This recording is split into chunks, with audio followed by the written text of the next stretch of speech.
Zechariah, the 8th chapter.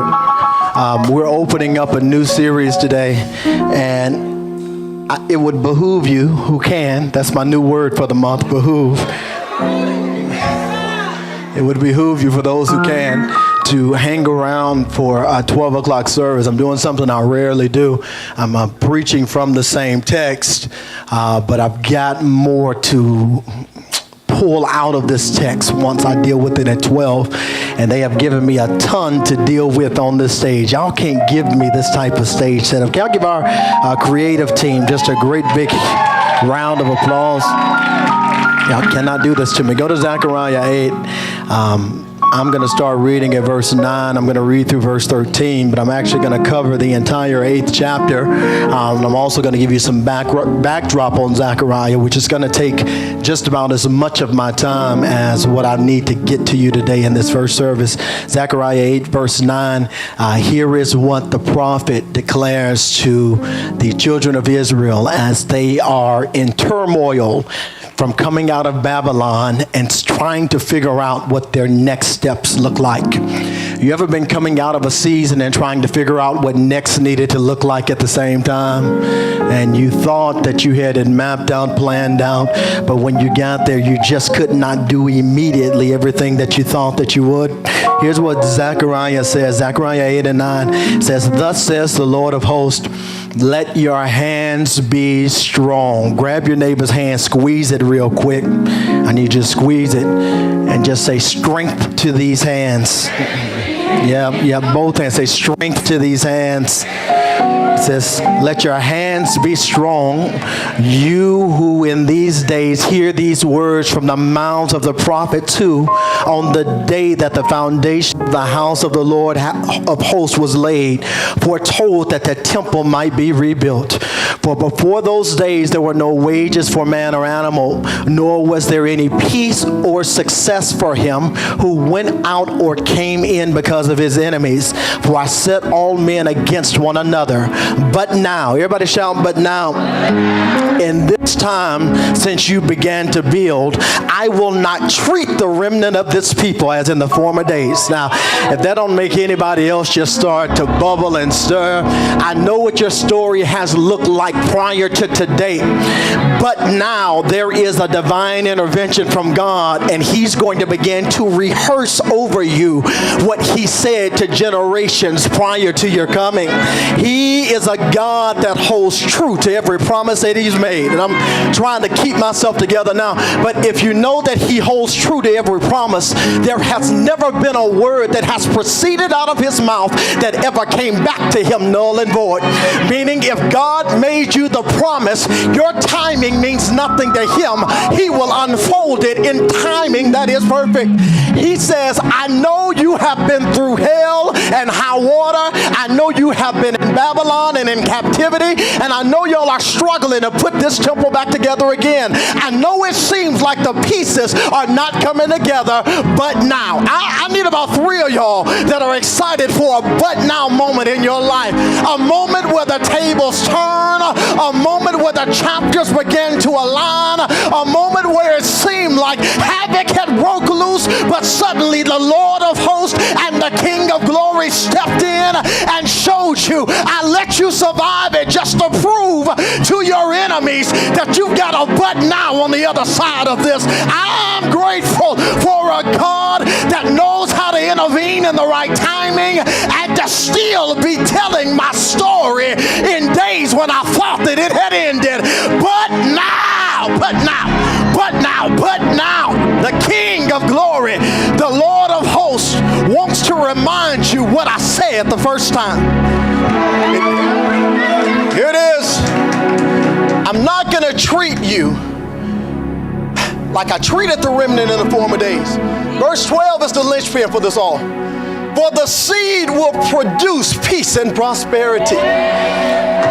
The vine will yield its fruit, and the ground will produce its increase, and heaven will give their due. And I will cause the remnant of this people to inherit and possess all these things." Now, Somebody needs to just shout all these things. I'm not a partial promise recipient. I receive everything that God has said. Matter of fact, everything that he's promised is yes and it's amen. I don't want partial promises. I don't want partial payment. I want everything that God has purposed and designed for my life, because he's a promise keeper. And as you have been a curse among the nations, O house of Judah and house of Israel, so I will save you that you may be a blessing. Fear not. And he ends it again saying, let your hands be strong. Here's what I'm going to preach to you for the next 12 minutes. The curse is reversed. Now, this may only mean something this morning for the series of Soul, for those who feel like you have done all the right things but never were able to produce the right time in the right timing of God. But God has a way of rescinding the curses that have been spoken over you, that people have tried to hold over you. And as a matter of fact, some of the stuff you walked into in your own power. And now he is reversing the penalty that was at one time to show you that I am still a good father. Listen to me. He opens up this 8th chapter, and I can't even go into all of my backdrop. I'll do that 12 o'clock. He opens up this 8th chapter, and he says, the Lord of hosts is jealous for you. He opens it up with saying, I love you, and I'm jealous for you. What that says for me is, I know that you've had other lovers and other things you put before me, but in spite of the idols you erected in your own life, I'm still a jealous God. Listen, I still want you in spite of what you preferred over me in one season. This may only matter to a couple of people that know you have erected stuff at one time or another that became bigger than your God. But God, even in the midst of exile, steps in and says, I still love you. I'm still jealous for you. You still have my heart. You're still the apple of my eye. And I know the penalty for your sin has felt tough. But if I was not your God, I would not profess over you that I still love you. Here's a word for somebody. I don't care how damaged you have felt. There is a love from God that flows from heaven that's deeper, that's wider, that's higher than anything you've ever felt. And today the Lord of hosts simply says this, I still have zeal for you. I still love you with an everlasting love. You're still my son and you're still my daughter. And because you belong to me, I know you have put yourself under a curse, but I'm the God that'll pull you out of it right.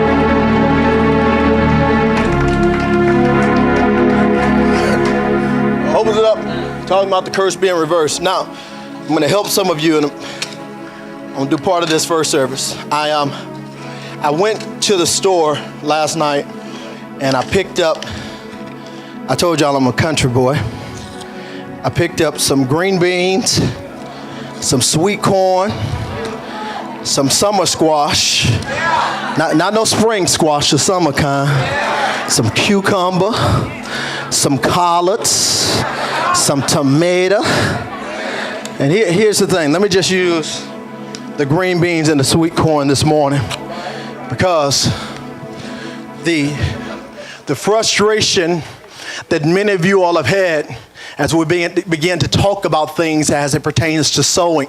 Whenever we start talking about the word sow, everybody gets tense, they get apprehensive, they start holding their pocketbooks a little bit closer. They snatch their wallets and be like, you can't have my money. When really, if you understand the principle of sowing, number one, you understand it's something that's bigger than your money. He doesn't want your money, he wants your life. And what has held many of us up from giving God everything that he wants now is because we've said, there was a season when I was full. And I was full, and I poured seed everywhere. I served faithfully in church. I gave all my money. I gave all my time.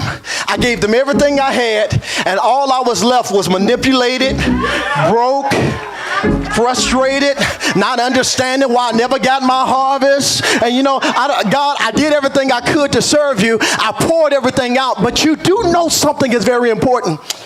It's not just what you sow, it's where you sow. You see, I can leave this seed on the turf all day, and it's never going to grow up no matter how much I water it, because the ground is not conducive to bring out of the seed what is necessary for it to produce. And some of your frustration has been this: you have poured your all out in places that could not reproduce the promises of God over your life. I'm telling you, it is more than just saying, God, I'm giving you everything. It is important to know where you're pouring yourself out. Hear me, Lord. It is important to know everybody or every soil is not conducive for the seed I got, and I gotta be in the right place. Everybody shout the right place. And the challenge is, the same way this seed is standing on the ground right now, many people have walked on what you poured out the most. They have treated it as if it did not matter. They have acted as if it was a curse. They was acted as if your service and your giving and your heart and all that you gave was nothing but seeds on the bottom of their feet, never to reproduce a promise. And you have felt like you were living underneath the curse, because I gave you everything I got, yet I still feel in an empty state. My life is not producing anything that you said. Today, what I'm about to declare over you prophetically is that God is not just a curse breaker. He's a curse reverser. He does not just break the curse, but he can reverse the consequence therein. Because now, listen to me, God has replenished you, and in being replenished, you've held back. You've said, rather than me waste again what I worked so hard for, I trust it in my own hands more than I do anybody else's. Whew. Y'all don't look to your left or to your right. I ain't talking to nobody but you. All right. You said, I've worked too hard to get myself back together, to give my heart to something again and watch it fail me. I worked too hard for God to regather the pieces and the fragments of who I once was. And I refuse to position myself again to be vulnerable, to pour out in a place that I don't know what the result is going to be of what I give. Oh, and I'm talking about more than your money, baby. I'm talking about being in places where you attend church, but you never really commit. I'm talking about being in places where you know you're gifted, but you're afraid to let your gift be used. You're afraid to let anybody see what's really on the inside of you, because you're afraid if they see it, they're going to pimp it like the last place did.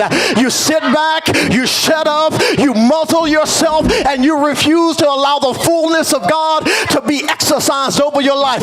I want to cast out the spirit of fear as it pertains to your gift, your calling, your talent, your money, and everything that you think is yours but really belongs to him. And I'm declaring today, if you would give it all back to him one more time, God is going to prove one thing to you.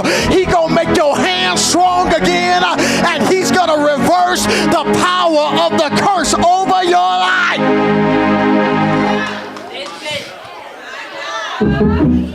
So, listen what he says. I know, God says, I know how hard you're headed because I'm the one that sent you into it.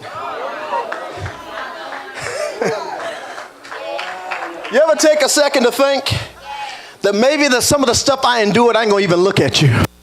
That maybe some of the stuff I endured was partly my consequence, but partly because sent me in it, because he knew if I went in it, I would come out better than I was. Says, hear the words of the prophet. I got 5 minutes. And remember what I told you about rebuilding the temple. Don't forget what I said in the beginning. Give me a place to live. Rebuild my temple. I'm going to be with you. But look, verse 10. There have been days where there were no wages for man or animal. Anybody ever been in a space where you felt like your best work was overlooked?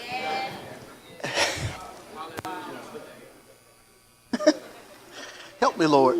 And everything that you gave, everybody expected you to hand it out rather than for you to be compensated for what it was you were giving and doing. You ever been on a job doing the work of your supervisor? You got one title, but you work in 8 offices all at the same time. Your pay ain't changed, but your responsibilities keep increasing every week. The other day, y'all got passionate about that one. Listen, there was a day where there were no wages for animals, for man or animal, nor was there peace or success for him who went in or came out because of his enemies. For I set all men against one another. Now, have you ever found yourself in a context where no matter how hard you tried to keep the peace, peace just couldn't be found? You considered yourself to be a peacemaker, but even when you showed up, you couldn't find peace. Then some of you considered yourselves to be a rebel and said, I'm still going to try to make peace, and peace still couldn't be found. You said, I'll show up and I just ain't going to say anything. I'm just going to do my job. I ain't going to ruffle nobody's feathers. I'm just going to come in. I'm going to go to my little cubicle. I'm going to clock in. I'm going to do what I'm supposed to do. I'm going to go home. I'm going to tend to my kid. I'm just going to do my thing. I ain't going to mess with nobody. I don't want nobody to mess with me. I ain't going to do nothing but what I'm supposed to do. But even when you tried to keep the peace, you still found, oh, hell was breaking loose. When you walk in, don't say nothing to nobody, you still getting called into meetings, getting called into the back office, getting reprimanded, getting wrote off, and you're like, I didn't do anything this time. There is a day when even when you wanted peace, peace could not be found. But now, everybody shout, but now.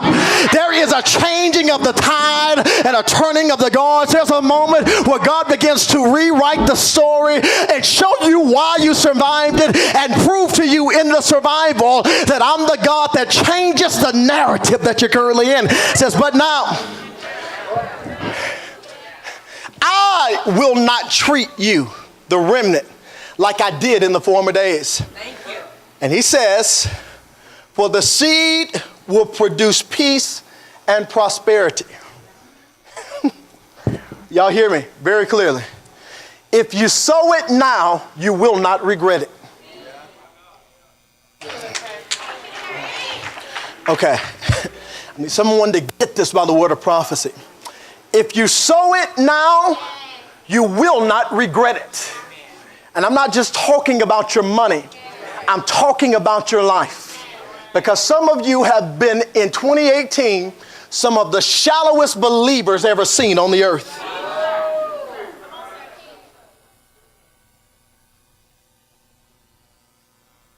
You commit to the level until you see a dividend on your end, while never fully engaging yourself into process and promise.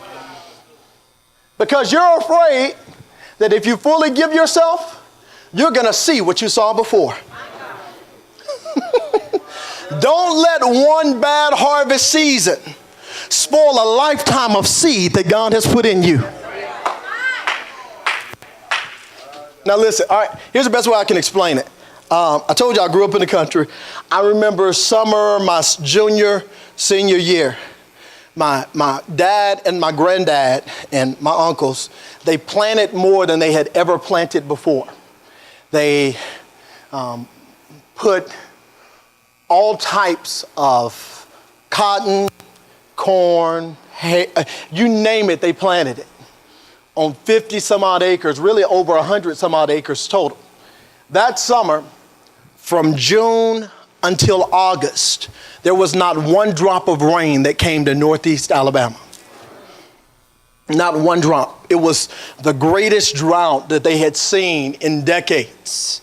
And everything that my father and my grandfathers planted burned up.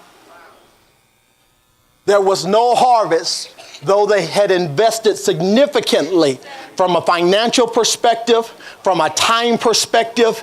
Everything that they had put in the ground did not yield for them in that season. But when the next spring came, they went right back doing the same thing they had done before. And when I tried to get my father to explain to me, why would you try it again when last season it didn't work? His words were simple. One bad season cannot stop what we still got to do. And I need somebody in here to understand that you may have had a bad season. For some of you, you may have even had a bad decade. But you cannot allow one bad season to spoil everything God's going to do in your future. In bad seasons, God teaches you patience. He gives you strength. He gives you stamina. He shows you how to lean on Him and not your own resources. And I need somebody in here that's just glad that you survived the bad season. I need somebody that know you're on the other side of your bad season to just go ahead and declare it over your life that the curse is reversed from my life. I survived it, and because I survived it, the curse has no power over my future.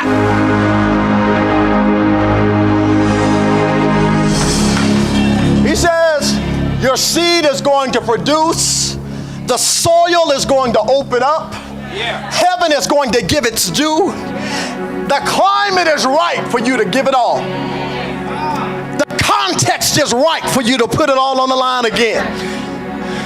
But if you allow the memory of what you survived to stop you from giving it all this time, you're going to miss the promise that God has declared over your life. Who am I talking to? If you allow the memory of what hurt you and what broke you and feeling like God was absent in the time you needed Him the most, if you allow that to rule over your heart more than the fact that God allowed you to survive it, to give you a but now moment, to prove to you that you survived it, because I gave you the grace to get through it. He says, the vine's going to yield its fruit. The ground's going to produce its increase. Heaven's going to give its due. And I will cause the remnant of this people to inherit and possess all. Others thought you were a curse. But I'm about to prove to you and to them that I'm the God that interjected myself in the right time and changing the context of your story. I woke up this morning and I said, you know what? I'm a year older. Last year was the best year of my life until this year.